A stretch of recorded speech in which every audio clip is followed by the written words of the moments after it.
கமலை பற்றி பேச உங்களுக்கு என்ன தகுதி இருக்கு? நடிகர் சிவராஜ்குமார் ஆவேச பேச்சு. நடிகர் கமல்ஹாசன் நடிப்பில் வெளியாக இருக்கும் தக்லைஃப் திரைப்பட சர்ச்சை தற்பொழுது கர்நாடகாவில் பூகம்பமாக வெடித்து வருகிறது. சமீபத்தில் இப்படத்தின் ப்ரமோஷன் நிகழ்ச்சி சென்னையில் நடைபெற்றது. அதில் முதலில் பேசிய கன்னட நடிகர் சிவராஜ்குமார், நான் கமல்ஹாசனின் தீவிர ரசிகன் என்பது அனைவருக்கும் தெரியும்.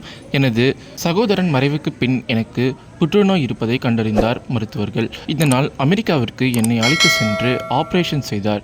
ஆபரேஷன் முடிந்த சமயத்தில் நடிகர் கமலிடம் இருந்து எனக்கு ஃபோன் வந்தது.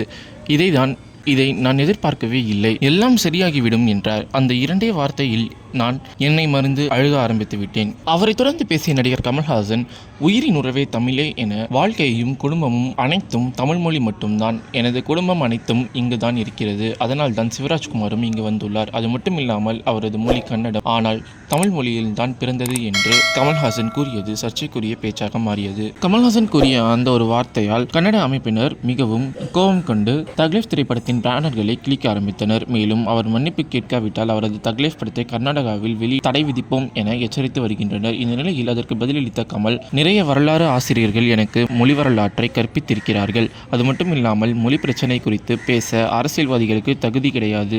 தமிழகத்தில் எனக்கு நெருக்கடி வந்தபோது கன்னடர்கள் தங்களது ஊருக்கு வருமாறு என்னை அழைத்தார்கள். அன்பின் காரணமாகவே நான் அவ்வாறு கூறினேன்.